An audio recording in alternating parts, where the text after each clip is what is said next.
ఇవాళ తెలంగాణ శాసన మండలిలో చాలా హై డ్రామా నడిచింది.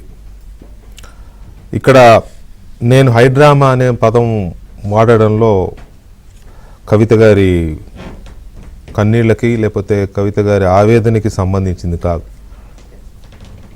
ఆవిడ ఆవేదన, ఆవిడ గద్గద స్వరంతో మాట్లాడడం, కన్నీళ్లు పెట్టుకోవడం, పిల్లల సాక్షిగా ప్రమాణం చేయడం, ఇవి డెఫినెట్గా కొంచెం బాధపడాల్సిన ఇష్యూనే. ఆవిడ విషయంలో, ఆ బాధ విషయంలో, ఆవిడ విషయంలో ఇన్ ద సెన్స్ ఆవిడ ఆవేదన చెందిన విషయంలో ఎవరైనా కదిలిపోతారు, అందులో సందేహం లేదు. కానీ యాజ్ ఎ హోల్ ఇవాళ కౌన్సిల్లో జరిగిన మొత్తం తతంగం అంతా కూడా ఒక పెద్ద హై డ్రామా మనకు కనిపిస్తుంది. దీన్ని మనం చాలా రకాలుగా అర్థం చేసుకోవచ్చు. ఇవాళ కౌన్సిల్లో జరిగిన వ్యవహారాన్ని, ఒకటి కవిత ఎమోషనల్ స్పీచ్. ఆవిడ రాజీనామా చేసి దాదాపు 5 నెలలు కావస్తుంది సుమారుగా, తోడా ఇద్దరు ఉదర్. ఈ 5 నెలల నుంచి వెళ్ళని ఆమె 3 days బ్యాక్ వెళ్ళి నేను రాజీనామా విషయంలో ఒకసారి మాట్లాడతానని చైర్మన్ అడగడం, చైర్మన్ ఒప్పుకోవడం, ఇవాళ టైం ఇవ్వడం, ఇవాళ ఆవిడ వెళ్ళి మాట్లాడడం. I think it is never before in Telugu states. ఇలా ఎప్పుడు జరగలేదు.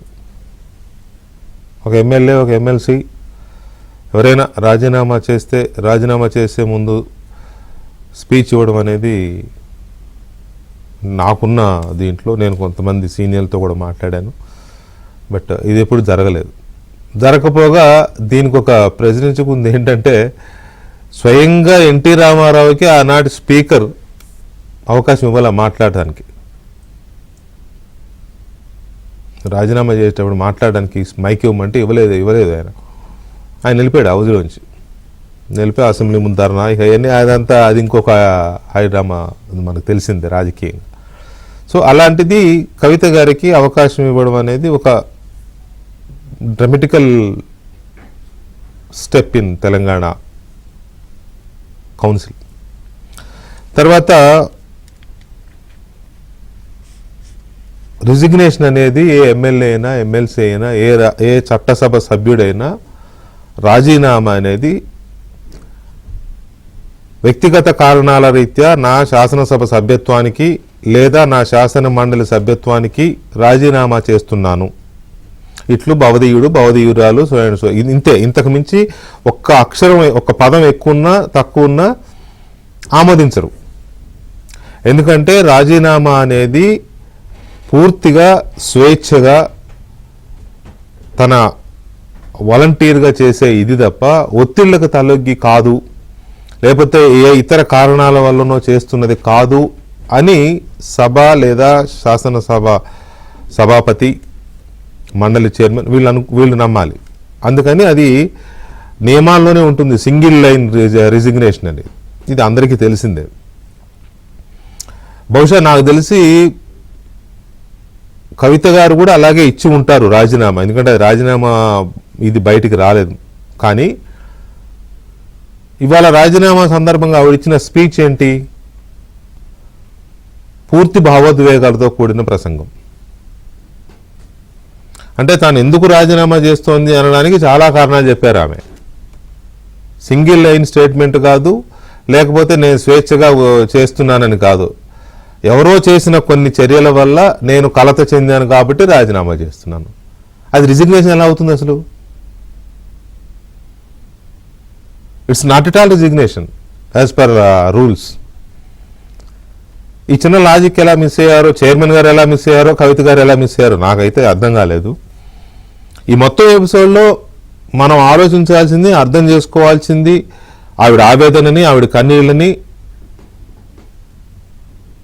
దాని ద్వారా తెలంగాణలో వచ్చే రాజకీయ మార్పులు చేర్పులు, ఇది ఎప్పుడు ఉండేదే. ఇక్కడ ఇంకొక పాయింట్ ఏంటంటే, అసలు ఆవిడ కన్నీళ్లు, ఆవిడ ఆవేదన ఎవరెవరికి ఎలా అర్థమయ్యాయి? ఫస్ట్ చైర్మన్ గారికి, మండలి చైర్మన్ గుత్తా సుఖేందర్ రెడ్డి గారికి ఎలా అర్థమైంది ఆవిడ ఆవేదన? వాళ్ళ నాన్నగారు బీఆర్ఎస్ పార్టీ అధ్యక్షులు కేసీఆర్ గారికి ఎలా అర్థమైంది? ఆమె సోదరుడు కేటీఆర్ గారికి ఎలా అర్థమైంది? ఏమర్థమైంది? ఆమె పార్టీ సీనియర్ నేత, సరే బావ అవుతారనుకోండి, హరీష్ రావు గారికి ఏమర్థమైంది? టోటల్ తెలంగాణ సమాజానికి, తెలంగాణ ప్రజలకి ఏమర్థమైంది? ఎవరెవరు ఎలా అర్థం చేసుకున్నారు అనేది చాలా ఇంపార్టెంట్ ఇష్యూస్. సో ఇలా ఇవాళ ఈ ఎపిసోడ్ని డీకోడ్ చేస్తే చాలా రకాల అంశాలు మనకి బయటకు వస్తాయి. కవిత గారికి అవకాశం ఇవ్వడము అనే దాని మీదనే ఒక పెద్ద చర్చ ఉంది, ఇంతకుముందు ఎప్పుడు లేదు. సో దాని మీద మనం చర్చను చూద్దాం. అలాగే ఆవిడ ఆవేదన, అంత ఆవేదన అనేది నిజంగా కూడా ఏ తల్లి పిల్లల మీద ప్రమాణం చేయదు, పైగా నిండు సభలో అలా బేలగా కన్నీరు పెడుతూ, అంతవరకు ఆ విషయంలో మాత్రం ఎవరికైనా గుండె తడి అవుతుంది. ఆవిడ మీద ఆరోపణలు ఉండొచ్చు, లేకపోతే రాజకీయంగా రకరకాల కామెంట్స్ ఉండొచ్చు, కేసులని, అవన్నీ సెకండరీ. కానీ ఆ రకమైన పరిస్థితి ఎందుకు వచ్చింది అనే దాని మీద, తర్వాత అంతసేపు మాట్లాడే, ఇప్పుడు పార్టీలకి సభ్యుల సంఖ్య ఆధారంగా సమయం కేటాయిస్తారు మాట్లాడడానికి. ఆమె ఇప్పుడు ఏ పార్టీ కాదు, పైగా రిజైన్డ్ మెంబర్. ఏ అంశం ఆధారంగా అంత సమయం ఇచ్చారు అనేది కూడా ఒక పాయింట్ అవుతుంది. ఆల్రెడీ చర్చ నడుస్తుంది పొలిటికల్ సర్కిల్స్లో. ఆవిడకి ఉండే సానుభూతి, ఆవిడకి వచ్చిన సానుభూతి ఎలా వస్తుందో, అట్ ది సేమ్ టైం ఇవన్నీ ఈ సమయం ఇవ్వడం పట్ల, మాట్లాడే అవకాశం ఇవ్వడం పట్ల, ఇంత ముందెన్నడూ లేని విధంగా ఇవ్వడం పట్ల, ఇప్పటివరకు రాజీనామా ఆమోదించకుండా పెండింగ్ పెట్టడం పట్ల, ఇప్పుడు కూడా ఆవిడ అంతా అయిపోయిన తర్వాత మీ ఆవేదన మేము అర్థం చేసుకున్నాము, భావోద్వేగాలకు లోనే రాజీనామా చేయదు, మళ్ళొక్కసారి ఆలోచించుకోమని చైర్మన్ గారు మళ్ళీ ఆమెను అనడం, ఆమె లేచి లేదు నేను ఇప్పటికే 4 నెలలు లేట్ అయిపోయింది, ఇప్పటికి వెంటనే ఆమోదించండి అధ్యక్ష అని ఆమె అనడము, ఇదంతా కొంత సంథింగ్ అది ఏంటనేది, ఆ థింగ్ ఏంటనేది, అందుకే అన్నాను ఎవరికి ఎలా అర్థమవుతుంది అనేది చాలా గొప్ప ఇష్యూ. దీని మీద ఈ చర్చలో మనతో బల్మూరి వెంకట్ గారు, కాంగ్రెస్ పార్టీ శాసన మండలి సభ్యులు, అలాగే ఇస్మాయిల్ గారు, తెలంగాణ జాగృతి సీనియర్ నాయకులు, బొల్ల మల్లయ్య యాదవ్ గారు, బీఆర్ఎస్ పార్టీ సీనియర్ నేత, మాజీ శాసనసభ్యులు ఉన్నారు. మరి కాసేపట్లో బీజేపీ సీనియర్ నేత, హైకోర్టు అడ్వకేట్ రచనారెడ్డి గారు కూడా మనతో జాయిన్ అవుతారు.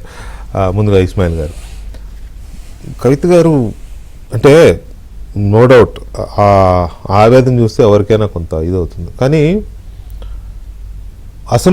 శాసన మండలినే ఎందుకు ఎంచుకున్నారు ఆవేదన వ్యక్తం చేయడానికి? చాలా ప్లాట్ఫామ్స్ ఉన్నాయి, ప్రెస్ మీటు, ఆమె ఆఫీస్ ఉంది, లేకపోతే ఇంకొక ప్రెస్ క్లబ్స్ చాలా ఉంటాయి కదా. ఆల్రెడీ రిజైన్ చేసి 4 నెలలు 5 నెలలు అవుతుంది కదా. అలాంటిది చైర్మన్ని పర్టికులర్గా అడిగి అక్కడే మాట్లాడి అక్కడే తన ఆవేదన వ్యక్తం చేయాలనేది ఎందుకు ఎంచుకున్నారు అన్న? ఇప్పుడు మీరు ముందు ఉపోద్ఘాతంలో కూడా మీ అభిప్రాయాలు చెప్తా ఉన్నారు, దాంట్లో కొన్ని ఎన్టీ రామారావు గారిని ఇట్లా ప్రస్తావించినారు. దాంట్లో నాకున్న అభ్యంతరాలు ఏంటంటే, శాసన మండలి అనేది ఒక వేదిక, అది రాజకీయాలకు పార్టీ ఆఫీసులో మాట్లాడినా, లేదంటే ప్రజల సభల్లో, బహిరంగ సభల్లో మాట్లాడినా, తర్వాత మీడియా సమావేశాలు ఏర్పడి మాట్లాడి చేసిన ప్రతి సందర్భంలో కూడా బీఆర్ఎస్ పర్టికులర్ చెప్తా ఉన్నా, ఒక పక్క బీఆర్ఎస్, ఇంకో పక్క కాంగ్రెస్ పార్టీ. ఇటు బీఆర్ఎస్ పార్టీ నుంచి కావాలని బయటకు వచ్చి ఇట్లా మాట్లాడిస్తున్నారని కాంగ్రెస్ పార్టీ వాళ్ళు, కాంగ్రెస్ పార్టీ మౌత్ పీస్గా మారిందని చెప్పేసి బీఆర్ఎస్ పార్టీ వాళ్ళు. తర్వాత రకరకాలుగా ఆమె వ్యక్తిత్వ హననాన్ని చేస్తూ, ఆమె మీద లేనిపోయిన ఆరోపణలు చేస్తూ, ఇష్టం వచ్చినట్టుగా ఇక సోషల్ మీడియా చేతిలో ఉంది అని మాట్లాడడం మొదలుపెట్టారు. సహనానికి కూడా ఒక హద్దు ఉంటుంది, ఓపికకు కూడా ఒక హద్దు ఉంటుంది. సహనవంతుడికి కోపం వస్తే వృధా కాదు అనేటువంటి ఒక పద్ధతి కూడా ఉంటుంది. ఇవాళ ఒక చట్టసభ వేదికగా ఎందుకు మాట్లాడాల్సి వచ్చిందంటే, రాజీనామా నైతికత కట్టుబడి ఆ పార్టీ ఏ రోజైతే కవితక్కను పార్టీ నుంచి బహిష్కరించినారో ఆ మరుక్షణమే ఆమె నేను పార్టీ నుంచి వచ్చిన సంక్రమించినటువంటి ఎమ్మెల్సీ రాజీనామా చేస్తున్నాను అని చెప్పి తన నైతికతను నిరూపించుకున్నారు. కానీ దాన్ని ఆమోదించాల్సిన వాళ్ళు ఎవరు? ఆమోదించాల్సినటువంటి కాంగ్రెస్ పార్టీ ఆరోపణలే చేస్తుంది. ఇటు పార్టీ కాదు, చైర్మన్ కాంగ్రెస్ పార్టీకి సంబంధించినటువంటి వాళ్ళు మాట్లాడతారు, ఇటు బీఆర్ఎస్ వాళ్ళు ఇష్టం వచ్చినట్టు మాట్లాడడం మొదలు పెడతారు. రెండోది, ఒక ఆడబిడ్డ కన్నీళ్లు ఎప్పటికి కూడా ఉసురు మంచిది కాదనే విషయం పదే పదే చెప్తున్నా, దాన్ని ఎంత దాకా తీసుకెళ్లారంటే వాళ్ళ పరాకాష్ఠకి, అంటే వాళ్ళ ఆలోచన ధోరణి ఎట్లా ఉంది, వాళ్ళ పైశాచిక ఆనందం ఎట్లా ఉందని బీఆర్ఎస్ పార్టీలో ఉన్నటువంటి కొంతమంది వాళ్ళ పైశాచిక ఆనందాన్ని మొత్తం కొంతమంది మహిళా నేతల్ని, కొంతమంది నాయకుల ద్వారా ఇష్టం వచ్చినట్టు మాట్లాడించి ఆమె వ్యక్తిత్వ హననానికి గురి చేసి, ఆమె మానసిక క్షోభకు గురి చేసి, ఆడబిడ్డనే కనీసం కనికరం లేకుండా, మరీ ముఖ్యంగా అన్ని పక్కన పెట్టండి, తన చెమట తన నెత్తురు చిందించి ఈ ఉద్యమంలో నిలబడ్డటువంటి ముందు వరుసలో నిలబడి ఈ తెలంగాణ రాష్ట్రం సాధించే విషయంలో కానివ్వండి, బీఆర్ఎస్ పార్టీ నిర్మాణంలో కానివ్వండి, పూర్తి స్థాయి బాధ్యత వహించినటువంటి వ్యక్తి మీద నిర్దాక్షిణ్యంగా మాటల యుద్ధం చేస్తారు, ఆ తర్వాత దాడి చేస్తారు, అన్ని రకాలుగా ప్రయత్నం చేస్తారు. ఇవాళ మాకున్నటువంటి మార్గం ఏంటి చెప్పండి? న్యాయబద్ధంగా సంక్రమించినటువంటి, చట్టబద్ధంగా సంక్రమించినటువంటి ఆ చట్టసభలో నిలబడి ఇవాళ ఉన్నది ఉన్నట్టుగా ప్రజలకు చెప్పడం, ప్రజలకు కూడా చాలా కన్ఫ్యూజన్స్ క్రియేట్ చేసినారు. తర్వాత రాజకీయాలన్నీ కూడా ఇవాళ వేరే ఇంకో పద్ధతిలో వెళ్తున్న క్రమం లోపల ఇంతకంటే మాకు ఇంకో వేదిక కూడా లేదు, చాలా స్పష్టంగా చెప్పినారు. ఆ వేదిక ద్వారా అబద్ధాలు చెప్పడానికి ఆస్కారం లేదు. ఒకవేళ అబద్ధాలు చెబితే కనుక ఎవరైనా చెప్పినట్టు లేదా అబద్ధాలు చెప్పినారంటే రుజువు చేయడానికి వాళ్ళు సిద్ధంగా ఉన్నారు. వేదికలో మాట్లాడే వాళ్ళందరూ నిజాలే నేనేమంటున్నా ఇవాళ మాట్లాడిన అంశాల పట్ల నేను చాలా సీరియస్ గా చెప్తా ఉన్నా. నేను ఇప్పుడు మాట్లాడి చెప్తున్నా, ఆమె భావోద్వేగానికి గురైనటువంటి విషయాలు కానివ్వండి, ఆమె కన్నీళ్లు పెట్టిన విషయానికి కానివ్వండి, ఆమె ఆర్ద్రతతో నిండినటువంటి గొంతుతో మాట్లాడినటువంటి అనేక అంశాలు మనసుతో మాట్లాడినాయి. దేవుడి మీద ప్రమాణం చేయడం కానీ, పిల్లల మీద ప్రమాణం చేయడం కానీ. నేనేమంటున్నా అంటే, ఎందుకు ఈ మాట చెప్తున్నానంటే, ఎవరైతే ఆమె ఆరోపణలు ఎవరి మీద చేసినారో, నేను వాళ్ళకి చిత్తశుద్ధి ఉంటే, వాళ్ళకు నైతికత ఉంటే, ఆమె చేసినటువంటి ఆరోపణలకు వాళ్ళని ఆన్సర్ చేయమనండి. కానీ ఎవరిని బట్టి 100% చెప్పినారు, పేర్లు చెప్పినారు, ఎవరు ఏ రకంగా హింసించినారో చెప్పినారు, ఎట్లా ఏ సందర్భంలో అమరవీరుల కుటుంబాలకు న్యాయం చేద్దామంటే ఎవరు చేయలేకపోయినారో చెప్పినారు. ఇక్కడ ఉద్యమకారుల ఆకాంక్షలు ఇట్లా ఉన్నాయి, ఆ ఆకాంక్షలు నెరవేర్చిన అవసరం ఉందని పదే పదే నేనేమంటున్నాను, ఆవిడ ఆవేదనని, ఆవిడ చెప్పిన మాటల్ని, లేకపోతే ఆవిడ కన్నీళ్ళని, ఆవిడ ప్రమాణాలని, వీటిని తప్పుపట్టే అవకాశం లేదు. కానీ ఇక్కడ పాయింట్ ఏమవుతుందంటే, ఆవిడ ఏం మాట్లాడినారు, నేను బతుకమ్మ స్టార్ట్ చేసినప్పటి నుంచే నా మీద అటాక్ మొదలైందని. కాదు, నేను దయచేసి నేను కాదని అనడంలే. ఇప్పుడు ఆవిడ చెప్పేదాకా ఎవరు తెలియదు. నేను బతుకమ్మ స్టార్ట్ చేసిన రెండోసారి నుంచే నా మీద క్యారెక్టర్ అసాసినేషన్ మొదలయ్యింది అని. ఎన్నాళ్ళయింది? అయింది. సో ఇప్పుడు ఇదంతా బయటికి వచ్చి పాపం ఆవేదన ఉండొచ్చు, కానీ ఇన్నాళ్ళు దాచుకొని ఇప్పుడు ఒక్కసారిగా ఇవాళ అక్కడ బ్లోఅవుట్ అయినట్టు ఒకసారిగా బయటికి కక్కితే ఇవాళ చాలా మంది ఎందుకు మాట్లాడలేదు చెప్పాల్సి వస్తుంది కదా.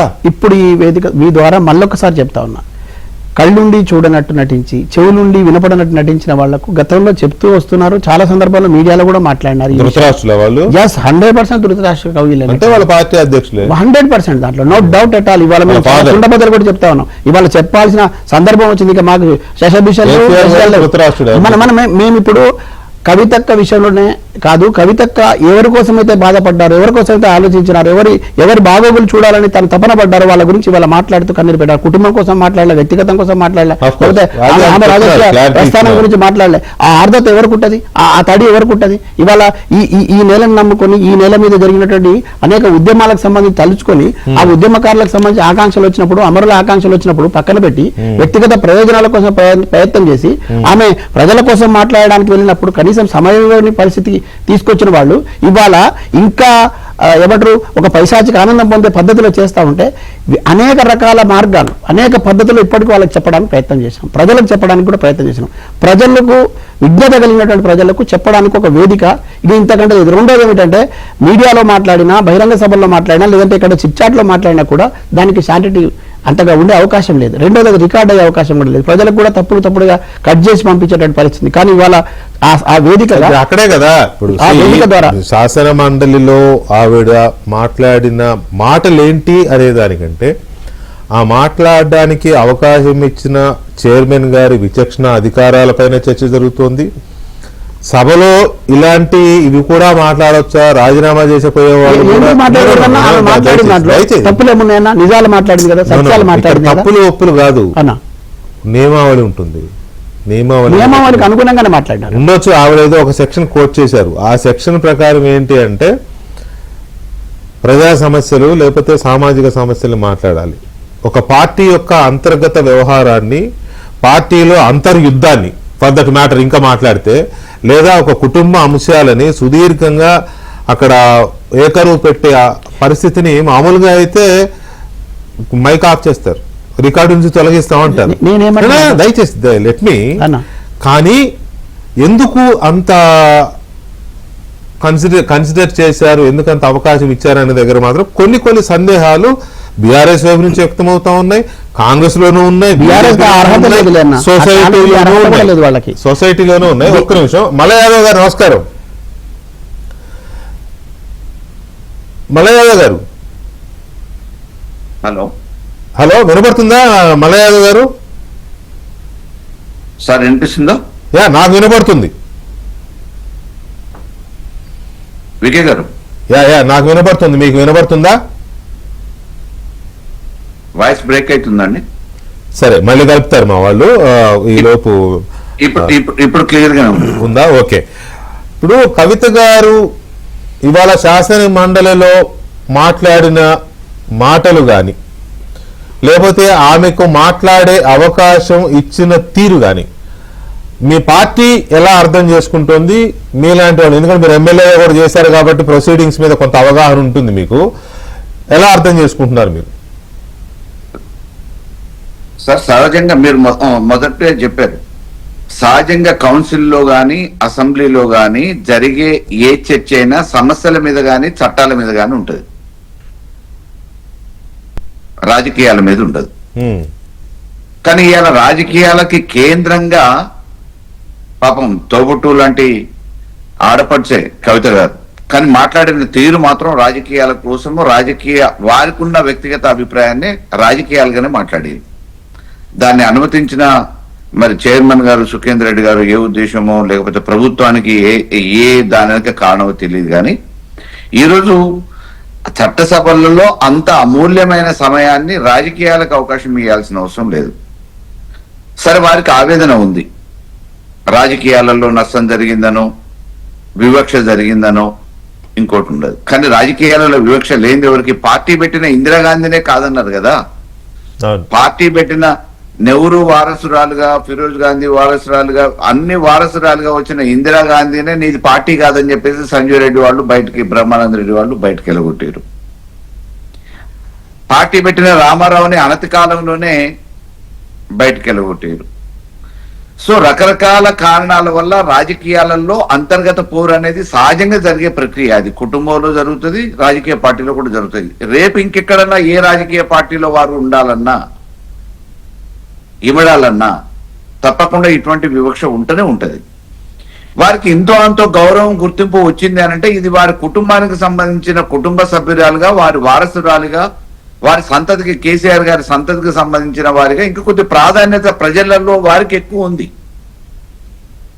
అంతర్గతంగా జరిగిన వాటిని అధిగమించాలి, మేధస్సుతోని, వారికి ఉన్న తెలివితోని అధిగమించాలి తప్ప ఈరోజు ముఖ్యమంత్రి కుర్చీలో కూర్చున్న వాళ్ళకి ఎవరికి ఆ బాధలు లేవు? రేవంత్ రెడ్డి గారికి వారి పార్టీలో అంతర్గత పోరు ఉండదా? కేసీఆర్ గారు కుర్చీలో కూర్చున్నప్పుడు వారికి అంతర్గత పోరు లేదా? అంతటా ఉంటది. కానీ ఈ ఒక్క నెపం చూపించి రాజీనామా చేయడానికి సిద్ధపడి, లేకపోతే బహిరంగంగా వేరే వాళ్ళని విమర్శించినప్పుడు ఒక పార్టీగా క్రమశిక్షణ చర్య తీసుకున్నారు. వారికి ఉన్న అభిప్రాయం ఏదైనా అభిప్రాయాన్ని వ్యక్తం చేసే అధికారం వాళ్ళకుంది, హక్కు వాళ్ళకుంది. దానికి అనేక రకమైన ప్లాట్ఫామ్స్ ఉన్నాయి. పత్రికా విలేకరుల సమావేశం ఉంది, లేదంటే మామూలుగా ఇతరత్ర బహిరంగ సభలలో చెప్పుకోవచ్చు. కానీ ఈరోజు అమూల్యమైన సమయాన్ని కౌన్సిల్లో వృధా చేయడం అనేది వారెట్లాగూ మాట్లాడడానికి సిద్ధపడతారు కవిత గారు. కానీ ఆ అవకాశాన్ని ఇచ్చిన కౌన్సిల్ చైర్మన్ గారు కానీ ప్రభుత్వం కానీ ఒకసారి ఆత్మవిమర్శ చేసుకోవాలి. రైట్. మలయ గారు ఒక్క నిమిషం వెంకట్ గారు, ఇది అడిదిరిగి తిరిగి కొంత కాంగ్రెస్ పార్టీ వైపు వస్తుంది ఈ ఇష్యూ. బాధ ఆమెది, పెయిన్ ఆమెది, ఆవేదన, అవన్నీ చివరికి ఆమె బిడ్డల మీద ప్రమాణం, దేవుడి మీద ప్రమాణం, ఇవన్నీ ఒక సైడ్, ఒక పార్శ్వం అయితే అసలు అవకాశం ఇవ్వడం వెనుక కాంగ్రెస్ హస్తం ఉంది. ఆమెతోని బీఆర్ఎస్ పైన అలా టార్గెట్ చేసే విధంగా అంత అవకాశం ఇచ్చిన వ్యవహారం అంతా కాంగ్రెస్ కనుసన్నలో జరిగిందనే చర్చ అయితే జరుగుతుంది.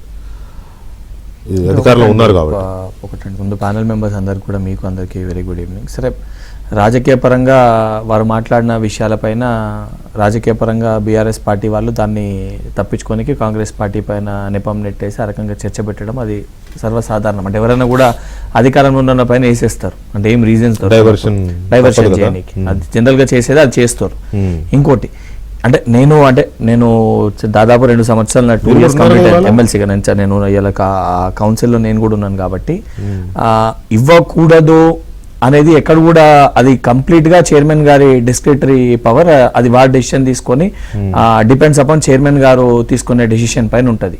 వారు ఇవ్వాలి ఇవ్వకూడదు అనేది మనం వారికి ఇది ఇవ్వకూడదు ఇవ్వాలని చెప్పి చెప్పనీకి ఆ అథారిటీ, ఆ రైట్స్ మనకు ఉండవు. అది చెప్పే రైట్ జస్ట్ అంటే మనం but we can't say that ఇవ్వలేరు ఇవ్వకూడదు అని there is no way return. ఇంతవరకు అలాంటి సాంప్రదాయం జరగలేదు, ఇంతవరకు ఇలాంటి పరిస్థితి రాలేదనా?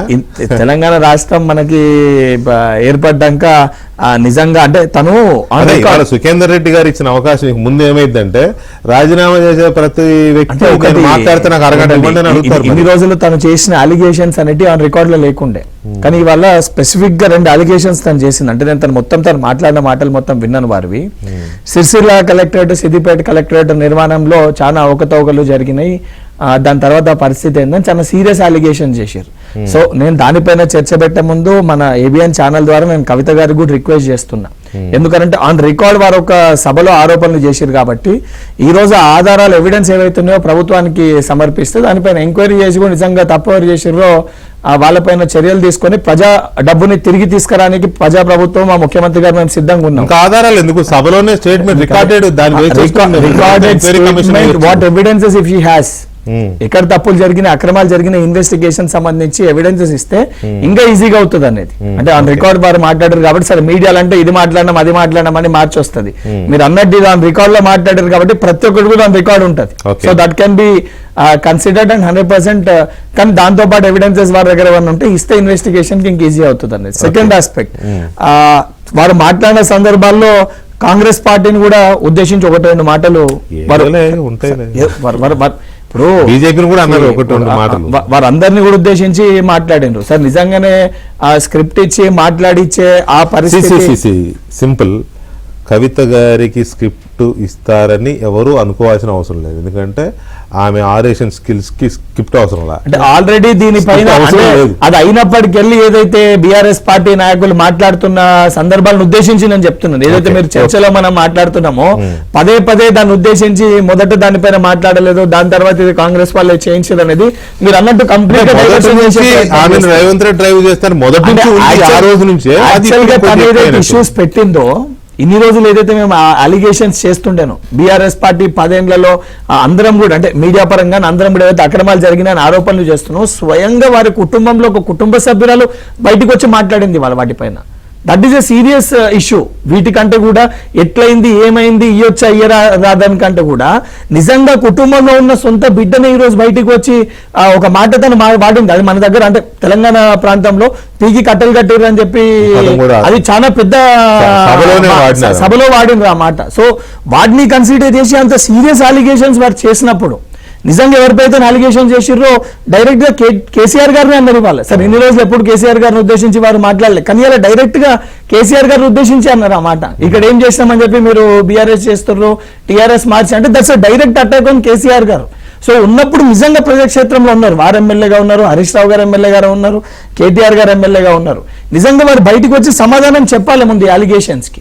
అది పక్కన పెట్టి డైవర్షన్ చేసి దాన్ని ఇట్లా చేసిర్రు అట్లా చేసిర్రు అంటే సొంత కుటుంబంలో ఉన్న బిడ్డ చెల్లెకి మరదలకే సమాధానం చెప్పలేని వాళ్ళు ఈ రోజు దీన్ని డైవర్ట్ చేసి కాంగ్రెస్ పార్టీ పైన నెపం నెట్టేసే ప్రయత్నం చేస్తే ప్రజలు కూడా ఎవరు విశ్వసించే పరిస్థితి ఉండదండి. అయితే ఒకటిలే ఇక్కడ గమనించాల్సిన విషయం ఏంటంటే, ఒకవేళ నిజంగానే కాంగ్రెస్ పార్టీ లేదా రేవంత్ రెడ్డి గారు ఆమె వెనక ఉన్నారు, ఆమెను డ్రైవ్ చేస్తున్నారు, ఆమెను నడిపిస్తున్నారు అని ఒకవేళ అనుకున్నా, ఒకవేళ అది నిజమైనా కూడా కన్న తండ్రి మీద, తోడబుట్టిన వాడి మీద, తాను పుట్టిన పార్టీ మీద ఎవరో చెప్తే చేసేంత అమాయకురాలు కాదు ఆమె.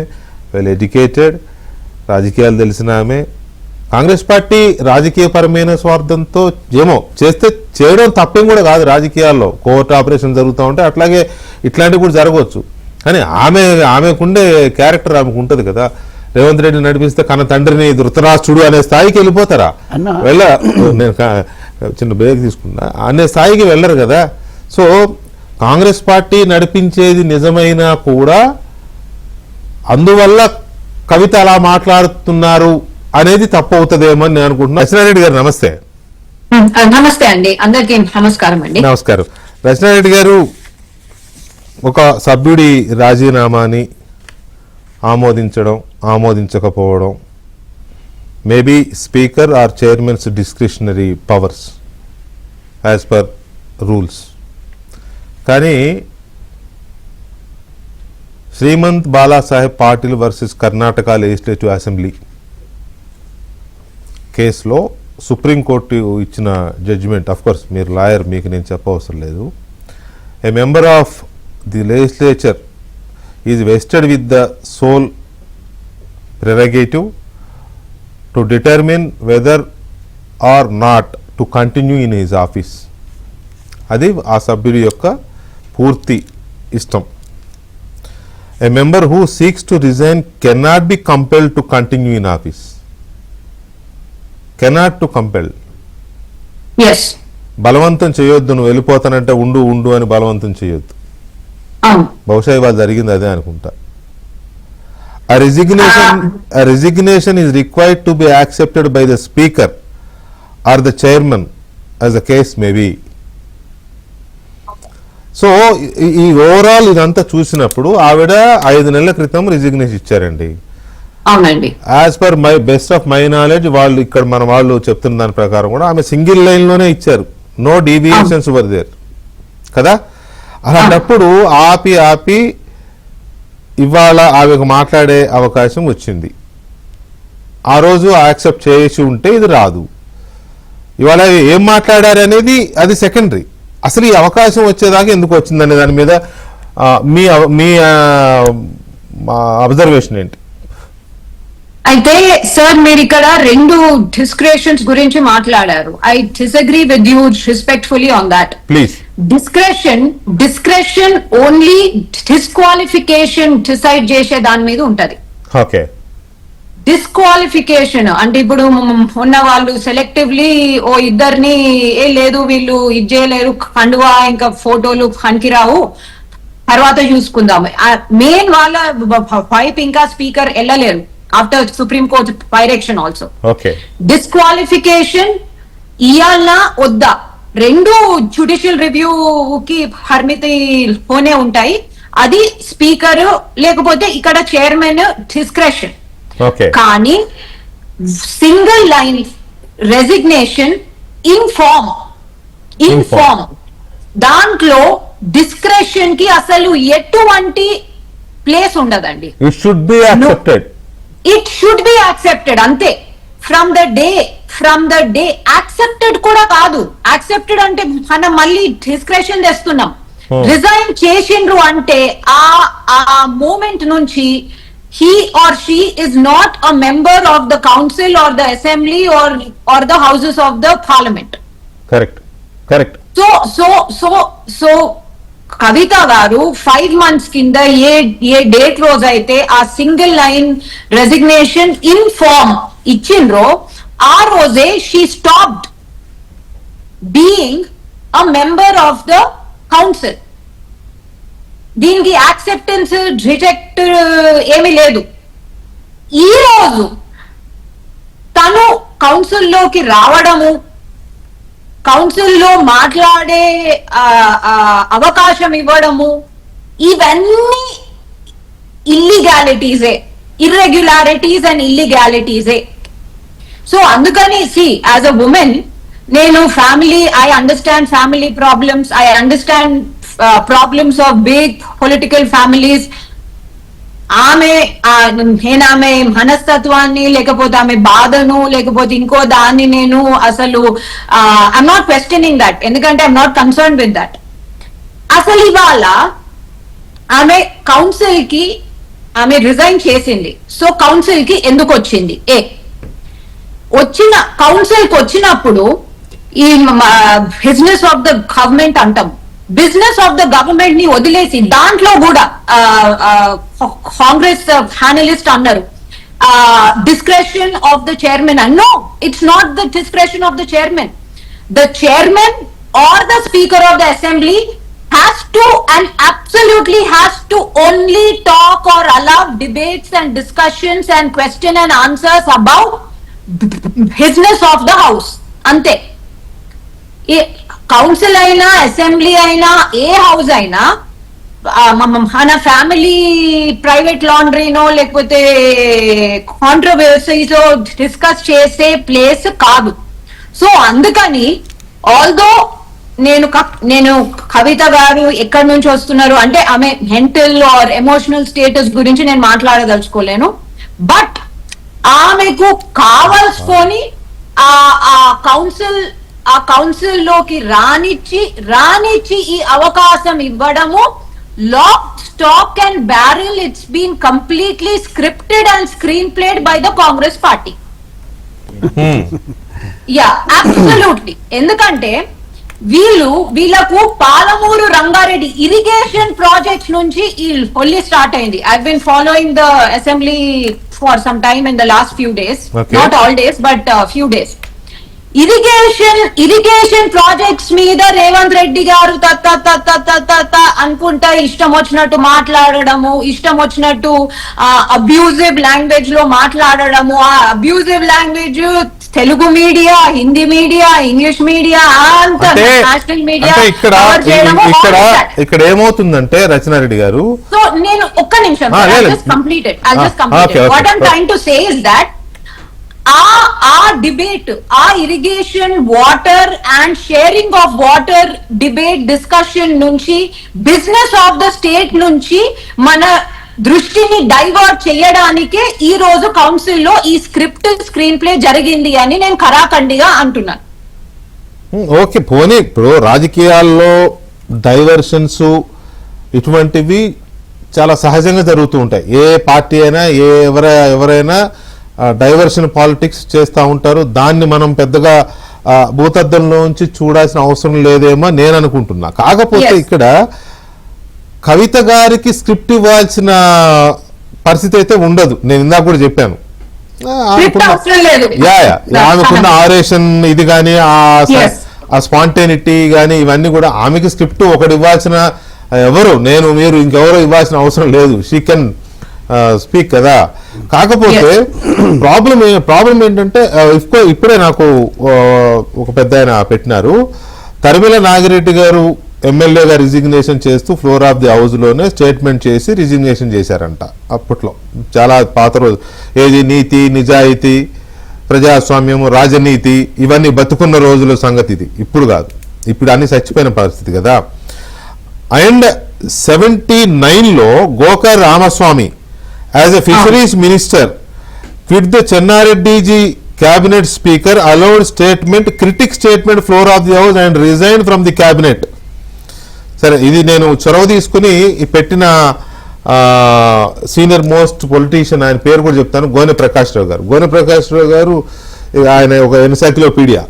ఇక ఆయన సబ్జెక్ట్ మామూలుగా ఉండదు, డేట్లతో సహా గంటలతో సహా చెప్పేశారు. అయితే ఇక్కడ పాయింట్ ఏంటంటే తరిమల నాగిరెడ్డి గారు మాట్లాడినా, గోకర్ రామస్వామి గారు మాట్లాడినా ఆ రోజు ఆ ప్రభుత్వం ఏం తప్పు చేసింది అని నిశితంగా విమర్శించి ఇలాంటి సభలో నేను ఉన్నానని రాజీనామా చేసి వెళ్ళి ఉండొచ్చు. No doubt. నేను అప్పుడు పుట్టలేదు కాబట్టి నాకు తెలియదు. పుట్టినా పిల్లవాడై ఉంటా. ప్రభుత్వాల మీద విమర్శలు చేస్తారు. కానీ ఇక్కడ ఒక పార్టీ అంతర్గత వ్యవహారాల మీద మాట్లాడుకోవడం, ఒక కుటుంబ అంతర్గత వ్యవహారాలు మాట్లాడుకోవడం అనేది ఇట్స్ సంథింగ్ డిఫరెంట్. ఇలాంటి వాటికి అవకాశం ఎలా ఇచ్చారు అనేది ఒక పాయింట్. రెండవది, మలయాళ గారు మీరు మళ్ళొక్కసారి మీరే చెప్పాలి. ఇప్పుడు ఇప్పుడు ఆ పార్టీ మారిన ఎమ్మెల్యేలు 11 మందో 10 మందో ఉన్నారు అని వాళ్ళ చుట్టూ రోజు వాళ్ళని బహిష్కరించండి, వాళ్ళని డిస్క్వాలిఫై చేయండి తిరుగుతున్నారు కదా స్పీకర్ గారి చుట్టూ, కోర్టుల చుట్టూ. ఎందుకండి కవిత గారిని సస్పెండ్ చేశాం మేము, ఆవిడ రిజిగ్నేషన్ యాక్సెప్ట్ చేయండి, ఆమెని ఇది చేయండి అని చెప్పి ఒక్కనాడు కూడా చైర్మన్ దగ్గరికి వెళ్ళలేదు మీ పార్టీ. మీరు పార్టీ నుంచి సస్పెండ్ చేశారు. మీ పార్టీ నుంచి సస్పెండ్ చేసిన తర్వాత మీరు చైర్మన్కి మీరు చెప్పాలి కదా, మేము సస్పెండ్ చేశాము, డిస్క్వాలిఫై హర్ అని చెప్పాలి కదా, ఎందుకు చేయలేదు?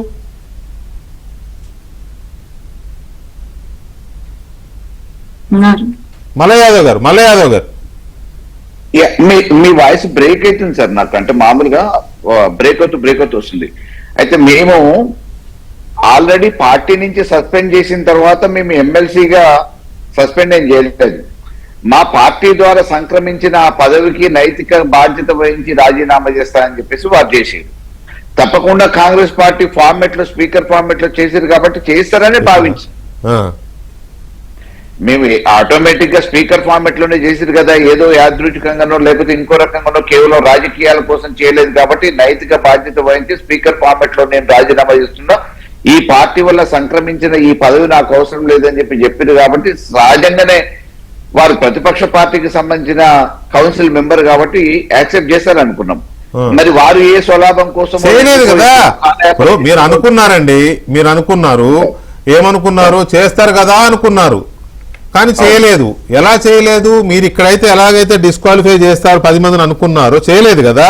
అక్కడ కూడా ఆమెని యాక్సెప్ట్ చేస్తారు అనుకున్నారు, కానీ చేయలేదు కదా. 5 నెలలు అయిపోయింది కదా, 9వ నెలలో ఏమో చేసినారు. సరే 3 నెలలు అయింది, 4 నెలలు అయింది, పోనీ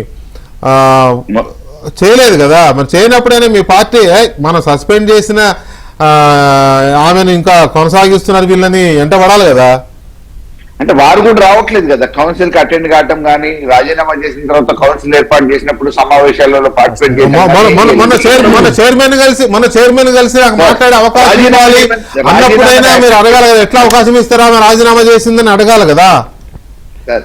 రాజీనామాని యాక్సెప్ట్ చేయటానికి నేను వచ్చినా, అడగటానికి వచ్చినా అని చెప్పేసి వారు చెప్పారు. ఈ రోజు ఏకంగా కౌన్సిల్ లో పర్మిట్ చేసేది లేదు, అడగడానికి వచ్చాను యాక్సెప్ట్ చేయమని, అలాగే రాజీనామా చేసిన నాకు మాట్లాడే అవకాశం ఇవ్వండి ఒక రోజు అని అంటే 7వ తారీఖు రమ్మన్నారు, 5వ తారీఖు రమ్మన్నారని కూడా చెప్పినారు ఆమె బయటకు వచ్చి మీడియాతో. కాబట్టి మీ పార్టీ ఎక్కడో లీనియన్స్ ఇచ్చింది, లేదా ఇంకేదో జనాలు అనుమానించే విధంగా కొన్ని ఉన్నాయని అనుకోవాల్సి వస్తుంది. మాకు వారి మీద వేరే ప్రత్యేకంగా వ్యతిరేకత లేదు, మమకారం లేదు, అట్లని చెప్పేసి వ్యతిరేకత ఉండబట్టే సస్పెండ్ చేశారు. వ్యతిరేకత లేదు అనే మాట ఇక్కడ తావు లేదు అన్న. ఇక సమయం చాలా వెళ్తుంది, మమకారం లేదు, కరెక్టే కదా, వ్యతిరేకత లేదు. వాళ్ళు కాకుండా వారు ఎప్పుడైతే గీత దాటి లక్ష్మణ రేఖ లాంటి పార్టీకి సంబంధించిన విషయాలలో గీత దాటి మాట్లాడారో వెంటనే క్రమశిక్షణ చర్యలు తీసుకోవాలనే ఆలోచనతో వెంటనే దాని మీద నిర్ణయం తీసుకొని సస్పెండ్ చేసిరు.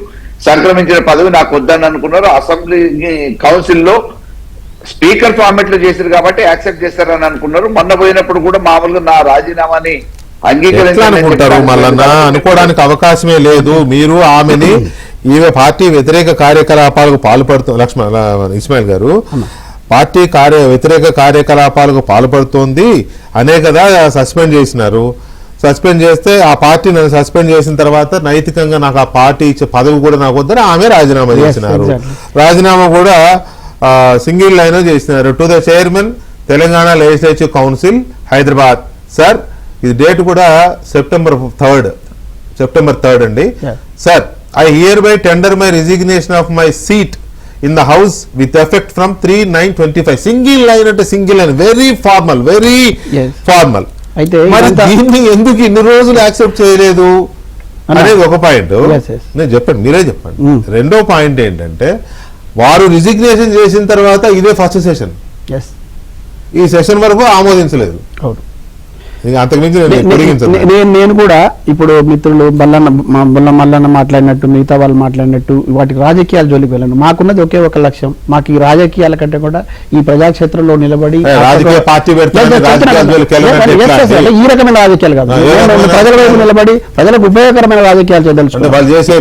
100% అట్లా చేసినారు కాబట్టి ఈ పరిణామాలు ఎట్లా ఉన్నాయి, ఈ మాటలు ఎట్లా ఉన్నాయి, ఈ చర్యలు ఎట్లా ఉన్నాయి, ఈ మొత్తం బీఆర్ఎస్ పార్టీ కవిత గారిని సస్పెండ్ చేసిన రోజు నుంచి ఈ రోజు వరకు జరిగిన పరిణామాలు చూస్తే ఏవడింపుగా ఉన్నాయి. అసలు ఏది కూడా ఒక పద్ధతి ప్రకారం లేదు. రాజ్యాంగాన్ని గౌరవించి, ప్రజాస్వామ్యాన్ని గౌరవించి ఒక రాజకీయ పార్టీ చేయాల్సిన పని కాదు అది.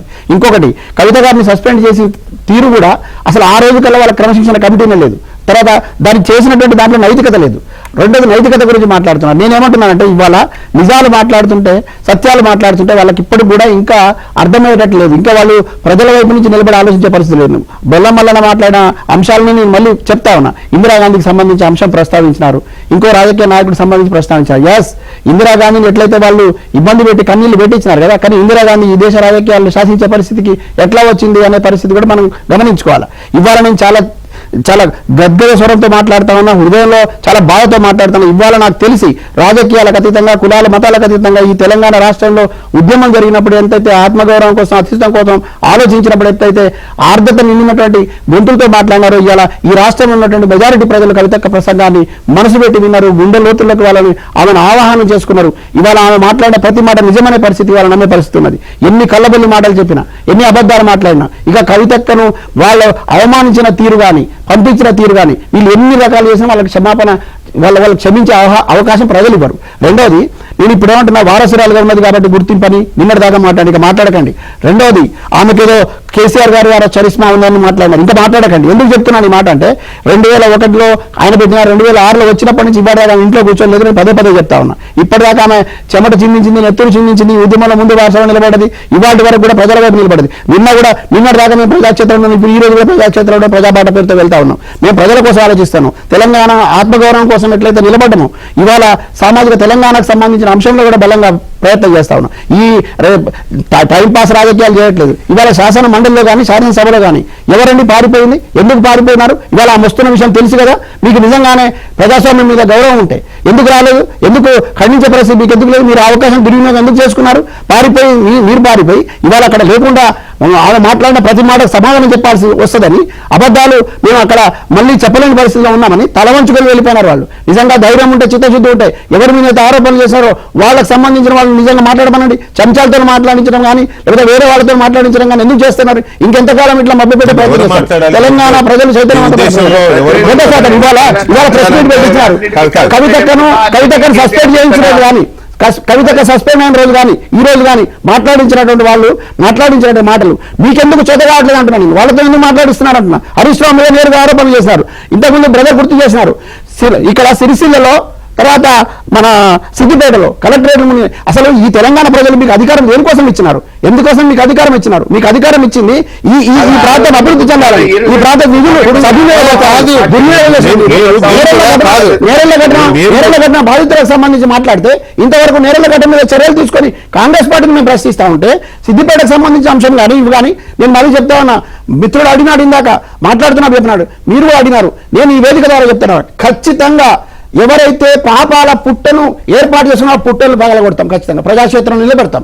ఇప్పుడు కూడా మళ్ళీ చెప్తా ఉన్నా, మీరు ఇంతవరకు తప్పించుకున్నారు కావచ్చు కాక, ప్రజాక్షేత్రం నుంచి తప్పించుకోలేరు. ఎందుకంటే ఒక ఆడబిడ్డ కన్నీళ్లు ఈ సమాజానికి మంచిది కాదు. ఒక ఆడబిడ్డ సొంత బిడ్డల మీద ప్రమాణం చేసింది, లక్ష్మీ నరసింహ స్వామి మీద ప్రమాణం చేసింది. ఇంకా ఎంత దూరం వెళ్ళాలి? ఇంకెంత ఆవేదన గురించి